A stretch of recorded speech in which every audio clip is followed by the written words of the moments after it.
That much anticipated spring offensive from Russia appears to have begun. The Russians are looking to advance strongly in Donbas, the eastern region, and heavy fighting has been reported in Luhansk and Donetsk in the face of strong resistance from Ukraine. It's not quite turning out to be some big Russian breakthrough, not yet anyhow. They're making very slow progress, very heavy weather. And this is because they exhibit a very low level of combined arms competence compared to the Ukrainians. But they are inflicting quite a lot of casualties on Ukrainian defenders. It's a heavy push from the Russians, but there is a question now whether a military push is necessarily as effective as it may be heavy. And they face now more of those NATO missiles, the NLAWs, the Javelins, others that blew Russian armor to bits about a year back when they invaded first, and now there are HIMARS and a host of other missiles thrown in. There is a view that Russians appear to be relying too heavily on artillery. It's relying on sheer weight of artillery fire and sheer mass to try and force its way through.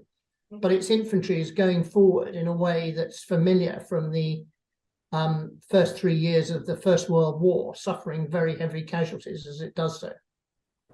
But will the spring offensive only necessarily come from Russia? The Ukrainians have been preparing to spring an offensive of their own.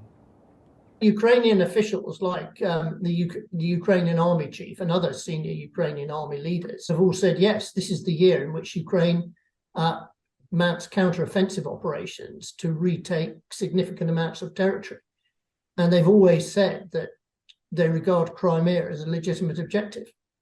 So the Ukrainians are very clearly announcing what they want to achieve, and the Russians are announcing what they want to achieve as well in terms of establishing full control over those 4 oblasts. So we're likely to see a very bloody year in which these two opposing plans come into conflict, and there'll be heavy fighting with lots of casualties. Ukraine has its plans and its ambitions to retake all of its territory, but it may not have enough new weaponry from NATO in time to bash through Russian positions as they intend to. Consider what Ukraine asked for, and not even counting the fighter jets that are not coming its way. 300 tanks and 700 infantry fighting vehicles. So 1,000 modern fighting vehicles. The Leopard 2 tanks that have actually been pledged number no more than 50. In terms of modern infantry fighting vehicles, we've had 100 US Bradleys offered by the US and 100 Marders, and 40 Marders offered by Germany. I mean, that's enough for one armoured brigade and a small proportion of another. It's not more than 20% of the numbers of armoured vehicles that Ukraine has asked for.